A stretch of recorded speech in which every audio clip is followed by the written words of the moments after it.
Nós ouvimos muito falar de vitória. E qual é o segredo da vitória?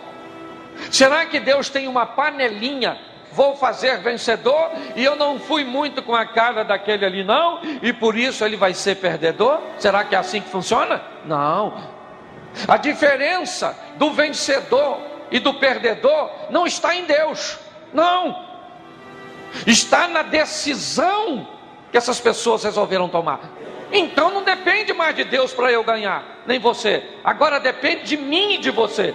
Nossas escolhas, nossas decisões. E hoje eu quero mostrar para vocês 4 coisas que encontramos na vida dos vencedores.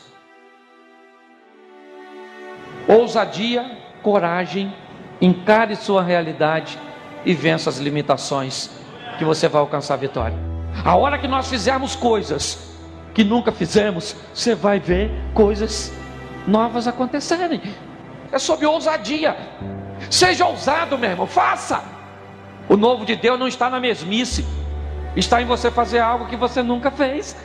Porque a hora que você fazer algo que você nunca fez, você vai viver algo que você nunca viveu. Na minha vida não acontece nada de novo. O que tu faz de novo, miserável? Você não faz nada de novo. Então como é que você quer coisa nova? Seja ousado. Está na hora de fazermos o que nunca fizemos, para vivermos o que nunca vivemos. Muitos de nós temos medo do novo. Só que se você não está satisfeito com o que está acontecendo com os outros e quer que algo aconteça de novo com você, está na hora de tu fazer o que nunca fez. Ame como nunca amou, para ser amado como nunca foi. Trabalhe como nunca trabalhou, para ser promovido como nunca foi. Mas se o meu patrão não me promover, Deus abre outra porta e te coloca num lugar melhor. Tu não faz nada de novo e quer viver coisa nova. Faça algo que você nunca fez para sua mulher, de bom, lógico. Você vai ver algo de bom que ela nunca fez para tu. Faça algo de bom para sua saúde. Não faz nada, come a pele do frango, a gordura da picanha, o doce que não pode ver. Aí a glicose lá em cima que é o culpado. O capeta. O capeta botou seu sangue doce.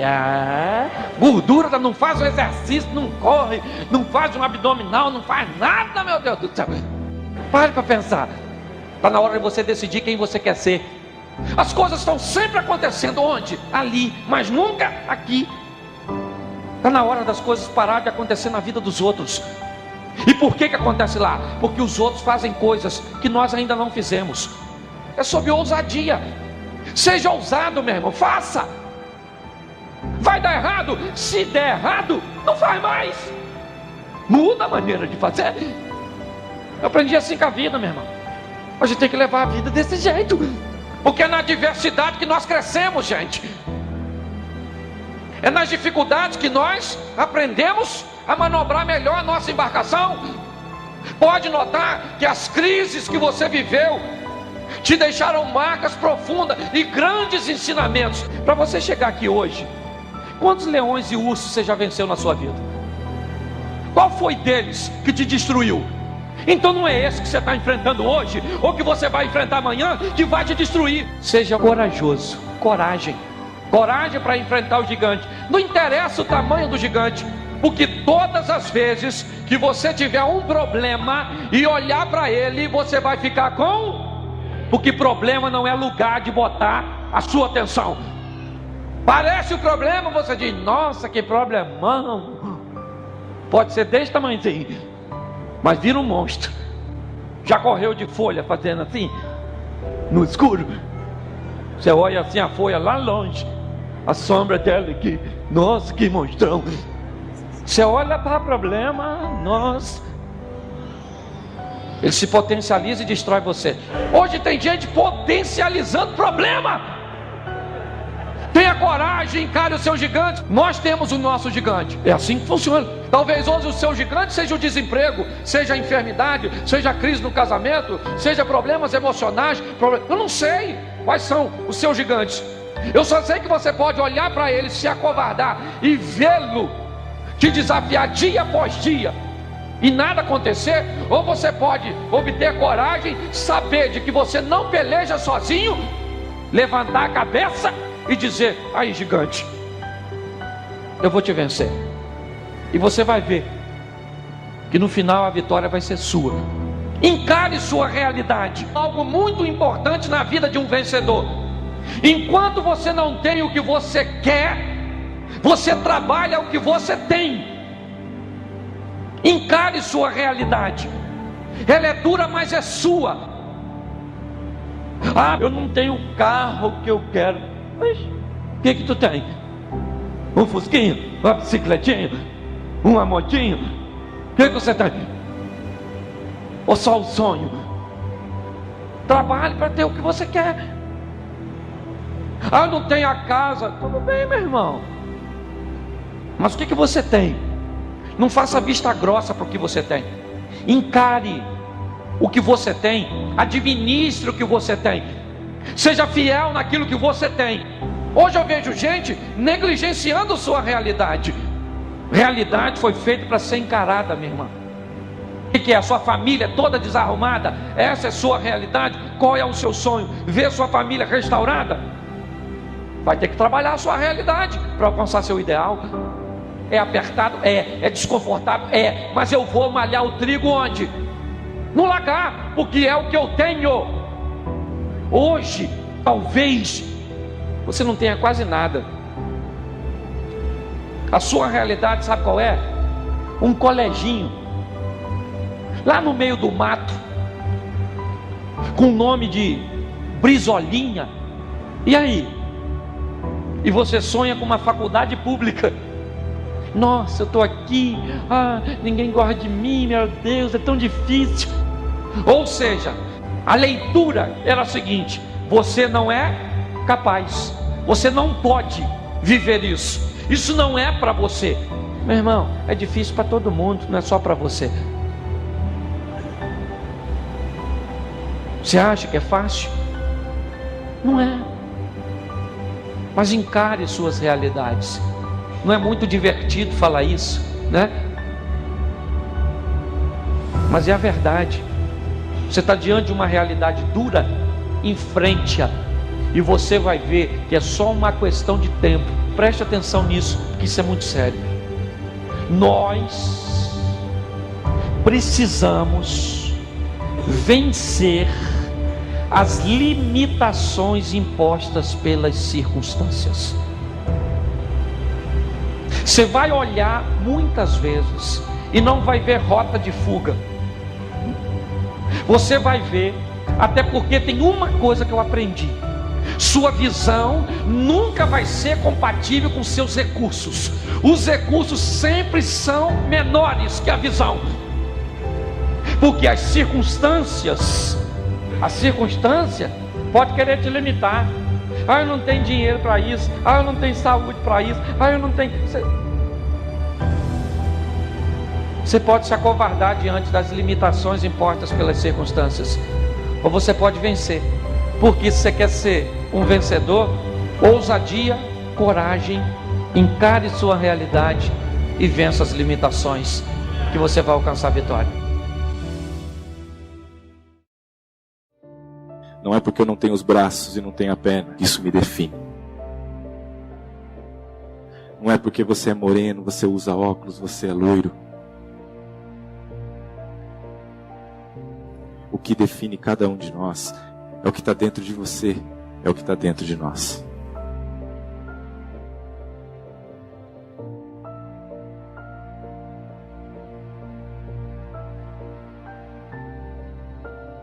Há 30 anos atrás, meus pais não sabiam o que ia ter um filho com deficiência. Minha mãe tinha 17 anos quando eu nasci. Muito nova. E ali, há 30 anos atrás, o ultrassom não era tão simples como é hoje. Eu lembro dos meus filhos, então a primeira coisa que eu queria ver eram os bracinhos, as mãozinhas, os pezinhos. Porque nenhum pai, nenhuma mãe espera ter um filho com deficiência. Isso é a pura verdade. Nós confiamos em Deus, acreditamos em Deus, mas a gente não espera isso. Não é algo que esperamos. Não era algo que meus pais esperavam. Nasci de 7 para 8 meses, naquela época era considerado prematuro. E meus pais não tiveram contato, assim como eu tive quando meus filhos nasceram, e acredito que muitos pais e mães tiveram aqui, porque hoje você filma, hoje você tira foto, hoje você participa ali do parto. Seu filho já nasce ou sua filha já nasce, você já carrega no colo. E meus pais não tiveram esse privilégio. Então eu já nasci e fui direto para a incubadora. E ali os médicos chegam para os meus pais e falam: olha, o filho de vocês não tem os braços e não tem as pernas. E se a gente fechar o olho e tentar imaginar uma criança sem braço, sem perna? Então era essa a primeira imagem que meus pais tinham de mim. Então quando meus pais voltaram para casa, muitos foram visitar por curiosidade. Mas meus pais nunca me esconderam, porque eles acreditavam: sim, grandes coisas fez o Senhor por nós. Primeiro dia da escola, todo mundo me esperando, porque sabiam que ia entrar aquela criança que não tinha os braços e não tinha as pernas. E ali foi a primeira vez que eu convivi com o preconceito. Hoje se chama de bullying. Ali eu fui chamado de saci, fui chamado de aleijado, e por algumas vezes eu cheguei chorando em casa. Não foi uma, não foi duas, foi algumas vezes. E ali eu entendi que o preconceito não pode existir dentro de mim. Eu não posso me achar incapaz de realizar meus sonhos e meus objetivos, porque o que habita em mim é muito maior. O que habita em você é muito maior. Você é capaz de superar seus obstáculos, de realizar e concretizar seus sonhos. E ali eu entendi que eu não poderia me achar inferior. E escolhi ir em busca dos meus sonhos e objetivos. É uma escolha que você faz. Qualquer um pode fazer. Você tem que entender uma coisa: pode o mundo não querer, mas se for da vontade de Deus, vai acontecer.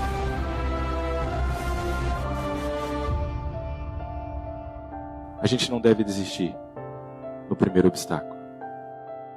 E é a escolha que você faz agora que vai fazer a diferença. Aonde você quer chegar?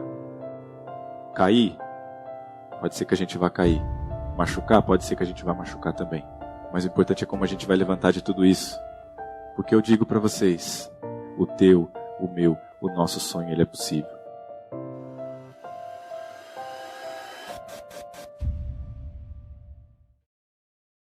Nós não somos seres humanos tendo uma experiência espiritual.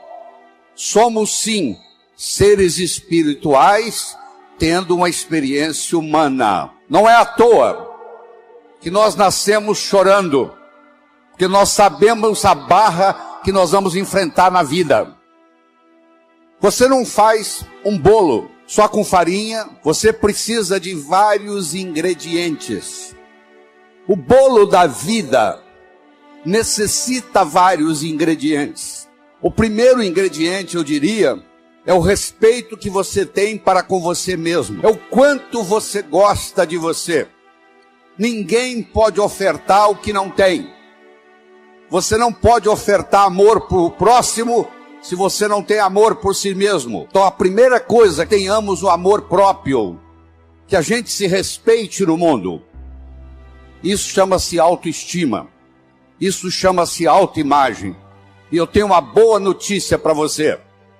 Ninguém está condenado a ser quem sempre foi. Nós somos os únicos animais no planeta Terra que temos a habilidade de transcender. Transcender significa começar de novo. Não interessa o que aconteceu na sua infância. Não interessa o sofrimento que você teve até hoje. O seu passado foi uma necessidade para você chegar até aqui. O seu futuro é uma possibilidade para você ir onde você quiser ir. Mas se você não se conscientizar disso, o seu futuro vai ser nada mais, nada menos do que uma repetição dos padrões do seu passado. Quais são os padrões existentes na sua família que você gostaria de se livrar deles? Porque a sua família, como a de qualquer outro, não é perfeita. O indivíduo, para ser médico, precisa fazer medicina. O indivíduo, para ser advogado, precisa fazer direito e fazer o exame da OAB. O indivíduo, para ser jornalista, precisa fazer jornalismo. Para você ser pai e ser mãe, você só tem que fazer uma coisa: copular, ter relação sexual. E os filhos nascem. Então os pais, 99,99, não estão preparados para ser pai e mãe. Vão aprendendo com o erro dos filhos. Os seus pais erraram com você. Os pais deles erraram com eles. Você errou com seus filhos vão errar com seus netos. Isso faz parte da vida. Não precisa ficar com sentimento de culpa disso não, que é assim que é. É assim que a vida funciona. A gente vai aprendendo com os erros. No segundo filho você já erra menos. No terceiro você erra menos. Se você parar e pensar aquilo que está fazendo de errado. O segundo ingrediente do bolo da vida é a comunicação. Na era da agricultura, mandava no mundo quem tinha terra. Na era industrial, passou a mandar no mundo quem tinha capital. Meus amigos, a moeda mudou. A moeda hoje chama-se conhecimento. Você é rico ou você é pobre em conhecimento. Mas conhecimento só tem validade quando aplicado, quando passado de um cérebro para outro. E a passagem do conhecimento de um cérebro para outro se faz através do diálogo, se faz através da comunicação. Comunicação se tornou essencial, tanto no sucesso pessoal quanto no sucesso profissional. E faz parte da natureza do espírito humano evoluir. Galgou uma montanha, que procura uma montanha mais alta. Você quer passar no vestibular, passou no vestibular, quer se formar, quer arrumar um emprego, quer ser promovido, quer montar sua própria empresa, e você vai galgando as coisas na vida. Isso faz parte. À medida que você sobe no escalão da vida, talvez o ingrediente mais importante seja o diálogo, seja a capacidade de se comunicar, seja a capacidade de se expressar, seja a capacidade de entender o outro. Então, se você me permite, eu vou apresentar para você um modelo de diálogo. Eu criei um modelo para isso. A comunicação tem 3 níveis. O primeiro nível eu chamo de boca-ouvido. O segundo nível eu chamo de cérebro-cérebro. O terceiro nível eu chamo de coração-coração. Boca-ouvido. Deixe-me primeiro fazer uma distinção para você. Ouvir e escutar não são sinônimos. Você ouve com o ouvido. Você escuta com o cérebro. Você já foi alguma vez num restaurante e pediu ao garçom para lhe trazer uma água com gás e ele lhe trouxe uma água sem gás? Ou você fez uma solicitação e ele lhe trouxe outra? Aquele garçom, naquele momento que ele recebeu o seu pedido, ele estava operando no nível 1. No nível 1 ninguém é promovido. No nível 1 você não conquista as pessoas. No nível 1 você não vai para frente na vida. Não interessa a nota que você tirou na escola, isso não faz diferença. Porque a escola lhe passa informação. A vida lhe exige competência de ação. O que cai na prova não cai na vida.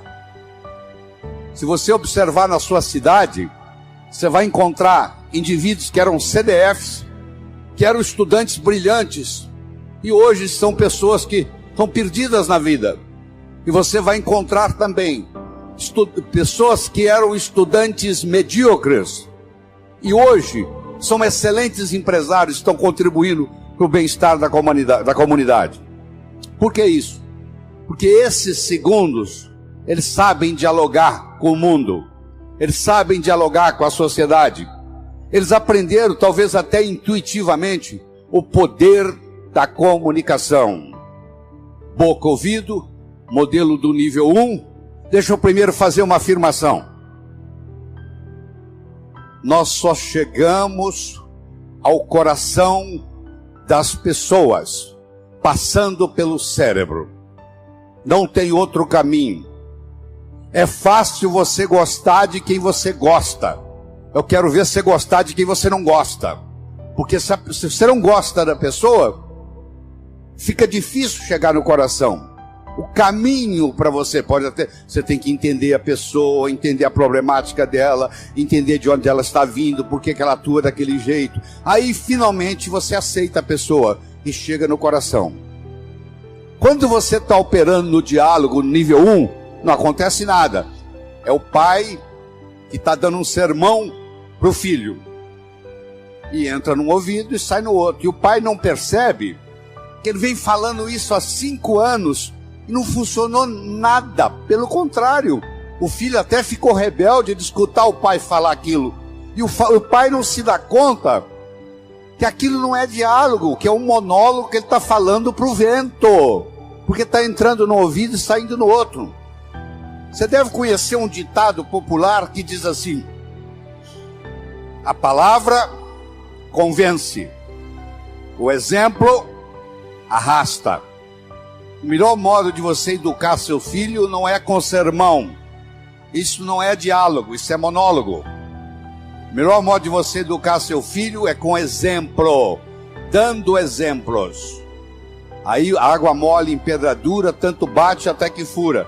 Ele vai vendo o exemplo daquilo que você quer que ele seja, ele vai observando aquilo todo dia, chega uma hora, ele e ela incorpora na estrutura psicológica. Um pai de 45, uma mãe de 45, que conversa com um filho de 15, ela tem que entender que o filho de 15 nunca teve 45, e uma mãe de 45 já teve 15 anos. Então é função do pai, da mãe, descer ao nível do adolescente, para poder haver uma comunicação. No diálogo, na comunicação, nós temos que modificar um pouquinho aquela frase que você conhece, que não é da Bíblia, tá? Quando eu falar, você vai falar, isso está na Bíblia, não está não. A frase é assim: faça aos outros o que você gostaria que fosse feito a você. A verdade não é bem essa. Faça aos outros o que os outros gostariam que fosse feito a eles. Se eu convidar você para jantar na minha casa em São Paulo, eu não vou lhe servir o meu prato favorito. Pode ser que você nem coma. Eu vou perguntar o que você gosta. Se eu quero agradar alguém num processo de diálogo, eu tenho que ver o que a outra pessoa quer ouvir. Eu vou começar por ali. E não o que eu quero passar. Está acontecendo com a gente. Eu quero mostrar o meu ponto de vista para você, mas eu não me preocupo como que você vai receber esse ponto de vista. Aí sabe o que acontece? A natureza colocou um ouvido no mesmo nível do outro. Entra num ouvido e sai no outro. Aí não deixa de ser diálogo, passa a ser monólogo, porque não tem repercussão. Para esse diálogo se ocorrer, primeiro eu tenho que ter uma mensagem forte. Você só vai continuar me escutando se você estiver gostando da mensagem. Eu tenho que ter algo para poder passar para você. Essa é a mensagem. Segundo, nós temos que conversar de uma forma metafórica. Como é que Jesus ensinava? Jesus ensinava contando histórias. Como é que Jesus ia ensinar como é o mundo espiritual para quem está na terra? Sabe o que ele fazia? Ele fazia de uma forma metafórica. Ele contava parábolas. Ele contava histórias. Quando eu lhe conto uma história, você não pode dizer que você não concorda com ela. Eu estou lhe contando uma história. E dentro da história, eu coloco a ideia que eu quero passar para você.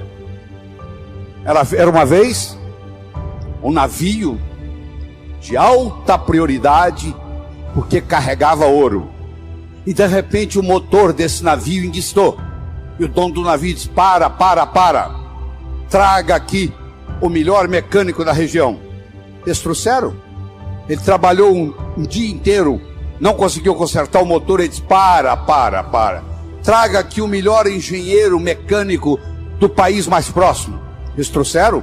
Ele trabalhou 2 dias, não conseguiu consertar o navio. Ele disse, para. Traga aqui de onde estiver, de helicóptero, quem montou essa máquina desse navio. E eles procuraram, encontraram e trouxeram ele e um assistente. E eles desceram no navio de helicóptero. Foram até a casa de máquinas, escutaram o barulho da tubulação, tocaram nos tubos. E tinha uma válvulazinha vermelha num canto. E ele perguntou para o assistente dele, você tem um martelo? Tem, me empresta. Ele foi lá e pim! Ligue! Eles ligaram, tudo funcionou às mil maravilhas. Os 3 indivíduos que trabalharam, o primeiro que trabalhou 1 dia, o segundo que trabalhou 2 dias, e esse que deu a martelada na válvula, mandaram as suas respectivas contas. Quem trabalhou 1 dia, mandou uma conta de $100. Quem trabalhou 2 dias, mandou uma conta de $400, $200 por dia, porque ele havia trabalhado 2 dias e ele era mais sofisticado do que o outro. E quem deu a martelada mandou uma conta de $10.000. O dono do navio falou, eu vou pagar, porque ele consertou o meu navio, mas eu só pago com uma condição, que ele mostre como é que ele chegou à conclusão de me cobrar $10.000.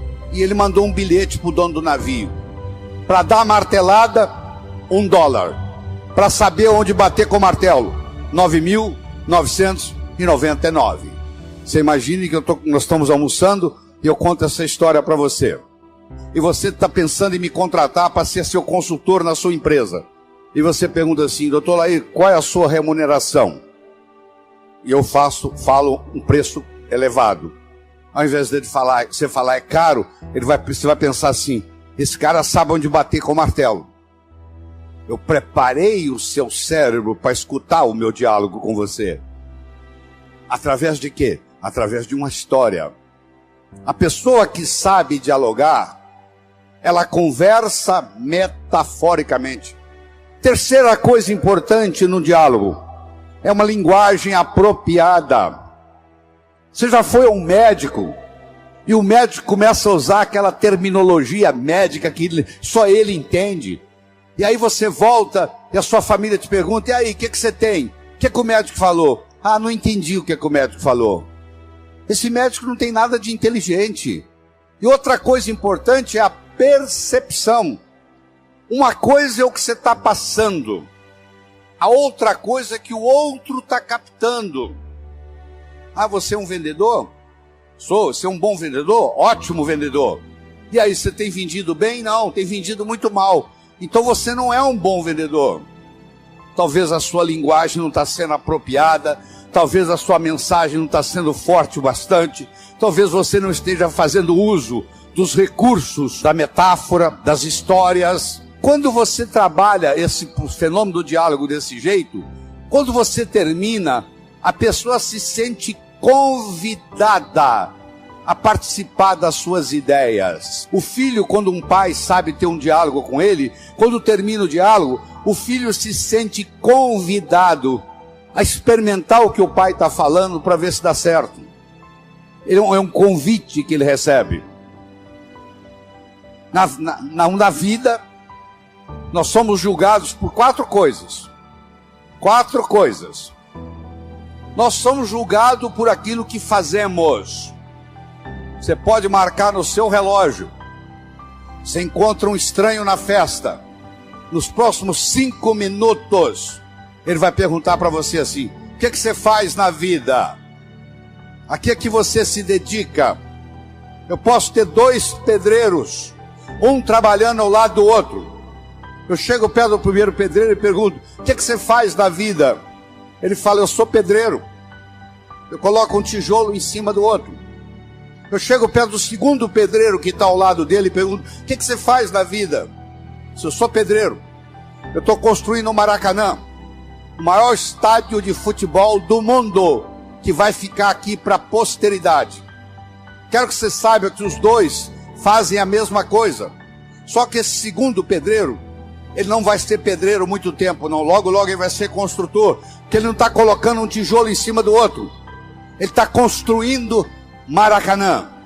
Quando alguém lhe pergunta: o que você faz na vida, você tem que responder de um modo que agregue valor à sua contribuição para o mundo. Então, você quer melhorar seu poder de diálogo, você tem que definir a sua contribuição no universo de uma forma que agregue valor. Segundo, você é julgado pela sua aparência. Não é estar bem vestido, não. Estar adequadamente vestido para a ocasião. Você não quer ir num médico que está de camiseta. Você quer ir num médico que esteja de branco, de preferência com estetoscópio no pescoço. O branco tem um arquétipo de cura. Terceiro, você é julgado pelo que você diz. Enquanto você não disse nada, ninguém sabe se você é inteligente ou deixa de ser. No momento que você falou e falou besteira, não tem jeito de você voltar atrás. Então muitas vezes você tem que morder a língua e finalmente ser julgado, não só pelo que você diz, mas como você diz o que você diz. Eu poderia trazer alguém aqui que falasse exatamente o que eu estou falando. A apresentação poderia ser muito melhor ou muito pior. Porque não é só o que eu estou falando que conta, é como eu estou falando o que eu estou falando. E nessa parte do diálogo, de como dizemos o que dizemos, vem o modelo que eu estou discutindo com você.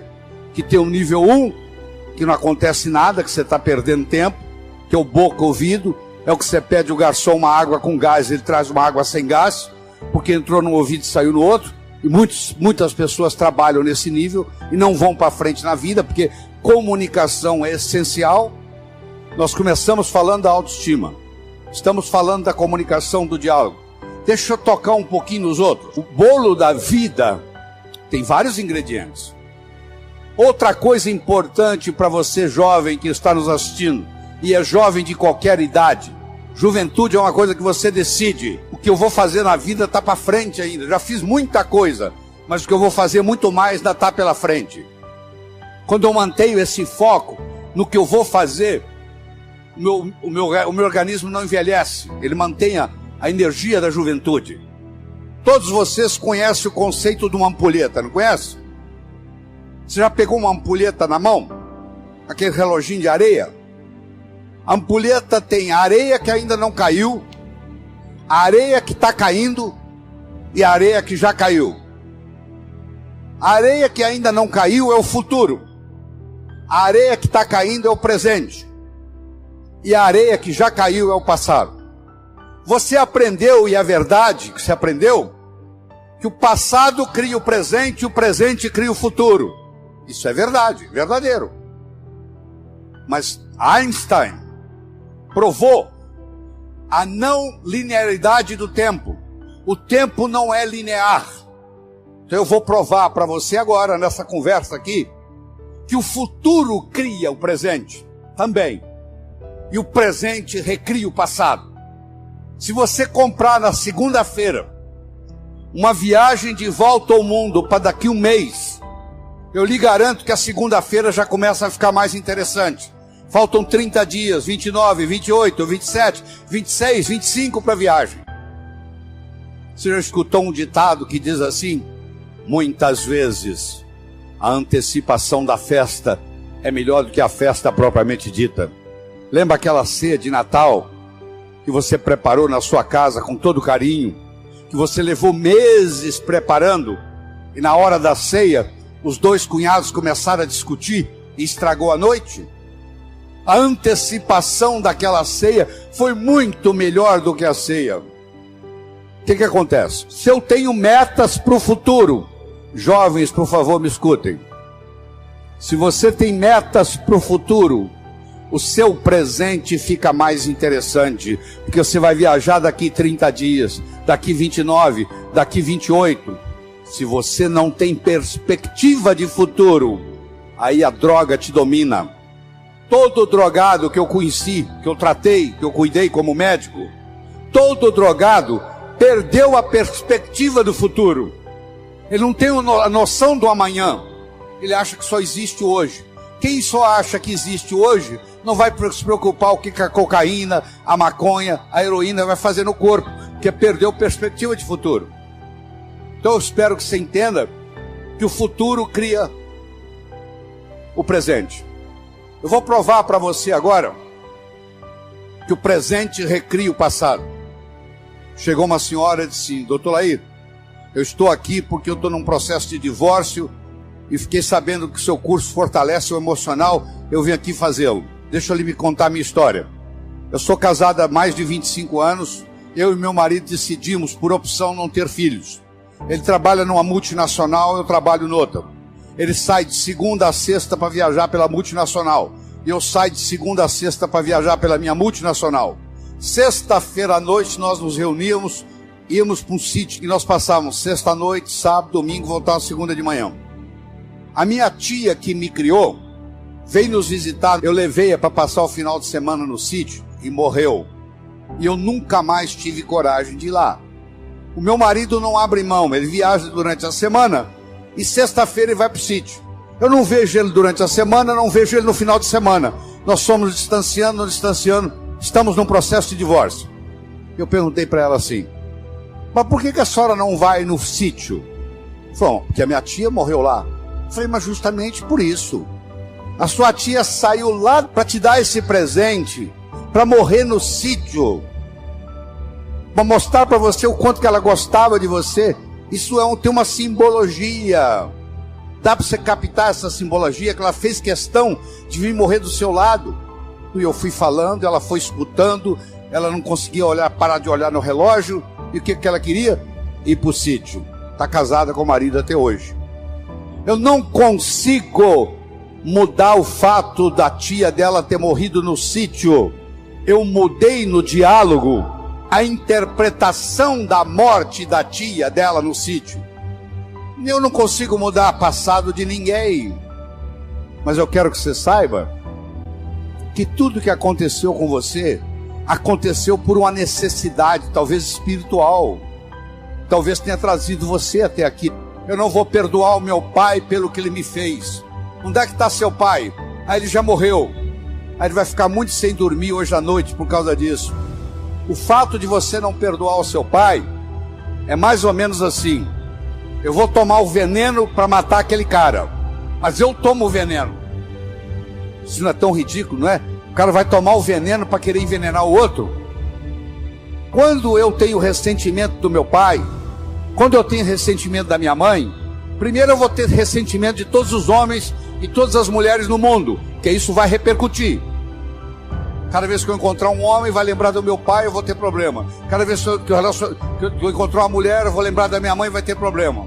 Então, se você perdoar o seu pai e perdoar a sua mãe incondicionalmente, só pelo fato de ele ser seu pai e pelo fato de ela ser sua mãe, não é a pessoa em si, não. Eu estou querendo que você perdoe o arquétipo pai. Eu estou querendo que você perdoe o arquétipo mãe.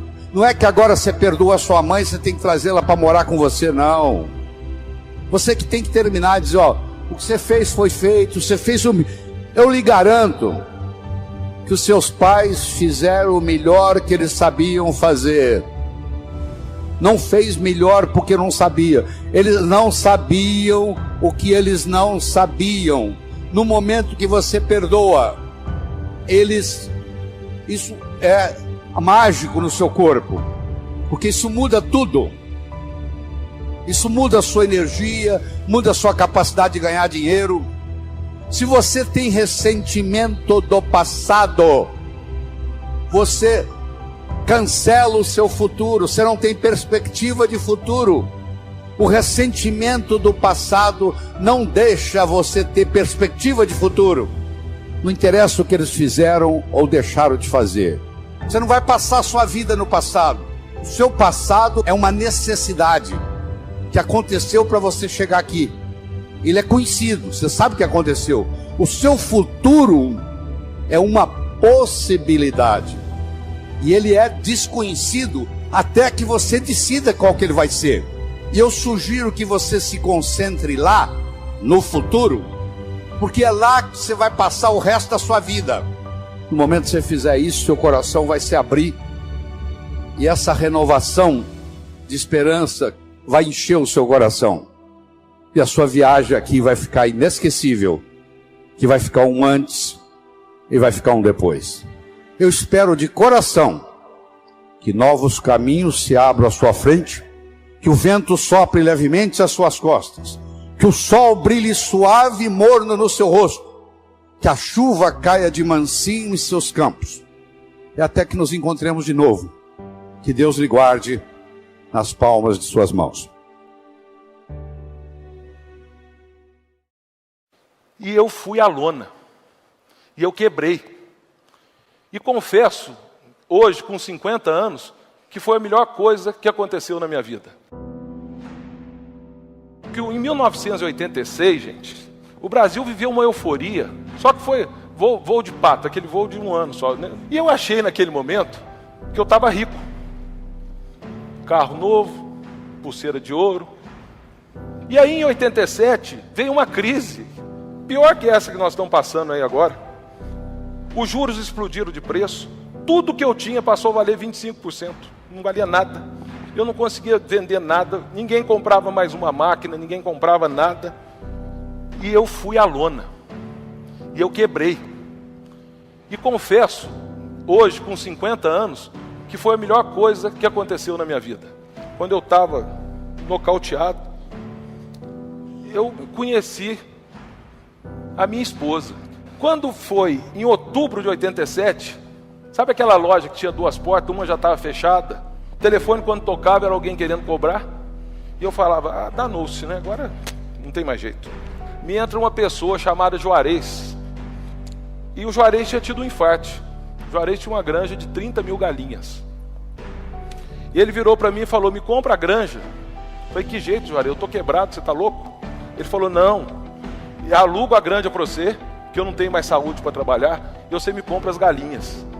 E aí eu tinha um caminhão financiado no consórcio Rodobens, e eu falei, eu tenho um caminhão, eu tenho um Uno aqui, financiado no Banco Fiat, eu te dou isso aí, vamos embora. Ele falou, vamos. E a conta que eu fiz, não teve business plan, né? Estratégia de negócio.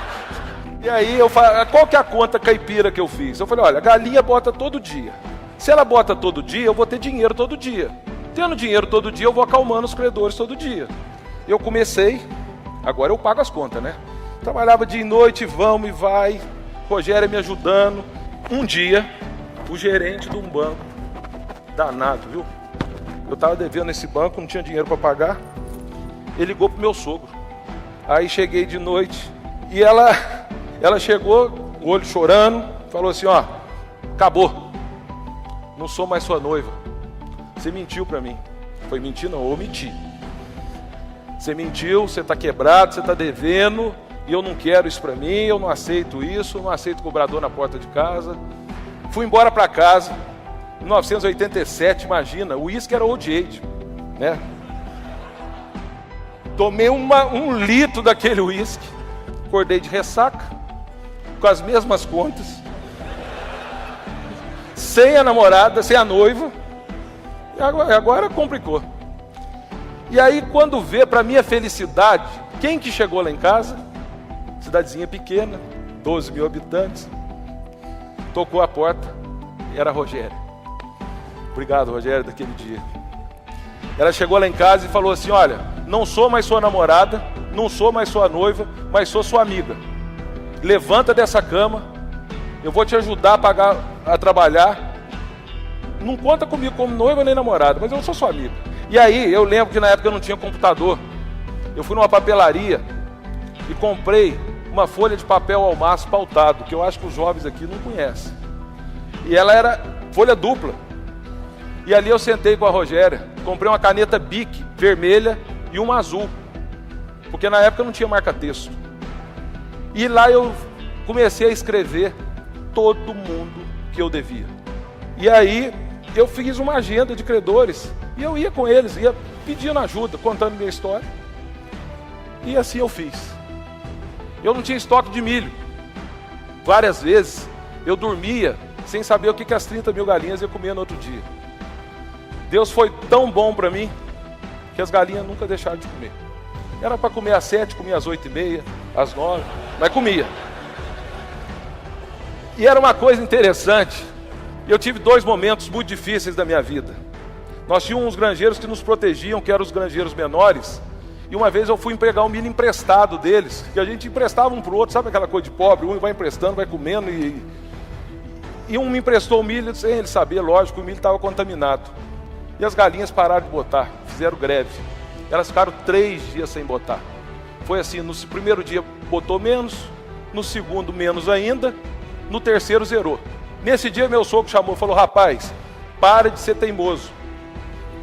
Vai vender essas galinhas por Horácio, que era o comprador de galinha, acaba com isso, agora o povo vai ter dó de você. E aí eu fui num granjeiro, que era o maior granjeiro da época, da cidade, e calcei minha cara, que eu era inimigo comercial dele.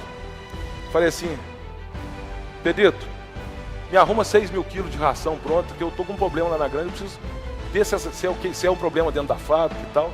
Foi veterinário do Brasil inteiro, não descobriram.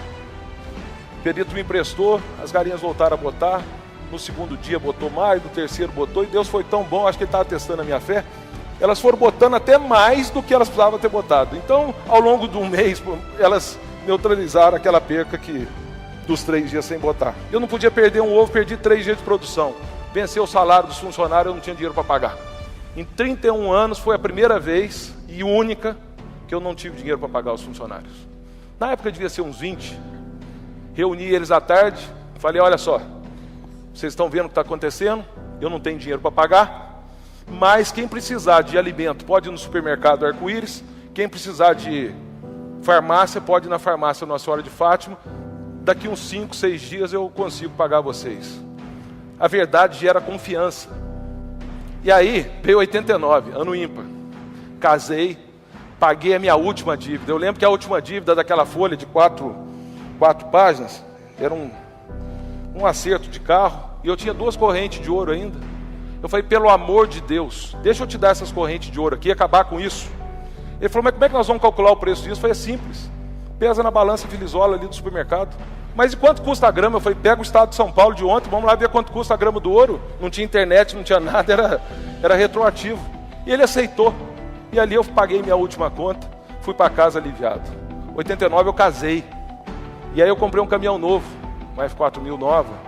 Comprei o primeiro terreno, 15 quilômetros de terra. O dia que eu mais precisava de dinheiro é o dia que mais o caminhão atolava por causa do barro, na época da chuva. Mas construí a primeira granja de 70.000 galinhas. E aí eu fazia gaiola de dia para os granjeiros ricos e à noite para mim. Aí em 92 eu já tinha uma granja de 70.000 galinhas e eu sonhava com uma granja perto do asfalto. E aí fiz uma granja, beira do asfalto, 30.000 galinhas. E um dia eu chego, porque na parte da manhã eu ficava ajeitando as contas no banco, né? Na parte da tarde eu almoçava e ia para a granja. Quando eu cheguei, eu morava num sobrado. Quem que eu encontro na escada? Rogéria. Ligaram lá da granja agora que o galpão caiu. Nossa senhora, gente. Eu falei: agora acabou meu sonho. Imagina, beira do asfalto, metido, foi fazer um negócio novo que ninguém faz. E ainda caiu. Quando eu cheguei, eu vi que o galpão estava de pé, tinha caído o miolo. E aí nós consertamos de noite, de dia, de noite. Uma semana estava funcionando e ninguém riu de nós. E ali eu aumentei a produção em 50%, já tinha devolvido a granja do Juarez. E aí eu conheci o senhor Aguinaldo, da rede de supermercado Paz Mendonça, do Rio de Janeiro. E vendi um caminhão de ovo para ele muito fácil. E eu e a Rogéria éramos os promotores. A gente começava em Nova Iguaçu e terminava em Alcântara, porque era onde tinha as lojas. Nós éramos as primeiras pessoas que iam arrumar os ovos nossos. Mas aquilo, aí eu tirei uma carreta no consórcio, comecei a vender para ele hortifruti granjeiro, batata, e o negócio foi crescendo. Só que naquele momento eu estava vendo que todos os ovos estavam numa cesta só, e aquilo não era duradouro. E aí eu falei: deixa eu voltar para onde eu comecei, que é a produção de ovos. E aí eu fui para a Europa e vi que aquela granja de 70.000 galinhas, que vocês viram que eu fiz, lá já não existia, fazia 40. Era um modelo bem ultrapassado. O galpão suspenso, que para o Brasil era o que tinha de mais moderno, eles estavam desmanchando lá e fazendo as primeiras granjas automatizadas. E aí eu virei para o dono da fábrica, que era na Espanha, em Pamplona, virei para ele e falei assim: eu não tenho dinheiro para comprar 2, eu só tenho dinheiro para pagar 1, mas o senhor tem que me mandar 2. Aí ele falou, carta de crédito? Eu falei, não, é confiança, é cheque especial, é um galpão. O dia que eu pagar, e tem uma coisa, o dia que eu pagar o segundo, você manda o terceiro. O dia que eu pagar o terceiro, você manda o quarto. E aí nós começamos a primeira granja automatizada do país. Tinha uma rede de supermercado no Rio de Janeiro, dos irmãos Cunha, que era Dallas, Rainha e Continente. E eu queria muito, o sonho de qualquer pessoa era vender para essa rede, que era, além de serem pessoas corretas e honestas, eram grandes compradores. E eu, através, querendo chegar em algum deles, e eu consegui chegar no Carlos Cunha, que era dono do Dallas. E aí convidei ele para ir na granja. E ele foi na granja comigo, como cliente. Passou uma semana, ele ligou para mim. Falou assim, a partir da semana que vem, você vai fornecer todas as minhas lojas do Dallas. Eu virei para ele e falei, eu não sei quem é mais irresponsável, você de me dar ou eu de aceitar. Em 99, chegou o Carrefour, comprou a rede de supermercado dele. E eu virei para ele, como ele disse, falei, ó, você está novo, rico e desempregado. E eu falei assim, vamos vender ovo. Ele falou, eu vender ovo? Eu falei, ué, vamos junto. Junta a sua inteligência de conhecer o supermercado, conhecer cliente, junta a força de trabalho e a minha experiência, vamos fazer uma história junto. E aí nós começamos a maior granja do Brasil, a maior da América do Sul, a terceira da América Latina e a 12ª do mundo. Nós construímos o maior galinheiro do mundo. Essa é a nossa história. Primeira coisa, que eu acho que é o primeiro grande aprendizado que eu tive na minha vida, eu era novinho, devia ter uns 13 anos, quando eu escuto um barulho, era um helicóptero chegando. E aí eu virei para o porteiro dessa fábrica, que eu lembro que ele era um nordestino. Falei, moço, quem que é esse helicóptero? Ele virou e falou assim, é do dono. Eu virei para ele e falei assim, nossa, eu queria ser filho desse dono. Ele virou para mim e falou assim, menino, queira ser filho de ninguém não, queira ser você. Eu sempre plantei muito trabalho, porque para mim o único lugar que o sucesso vem antes do trabalho é no dicionário. Eu sempre tive muita gratidão e sempre tentei ser o mais honesto possível. E eu colho o que eu plantei, porque quem planta jaca não colhe abacaxi.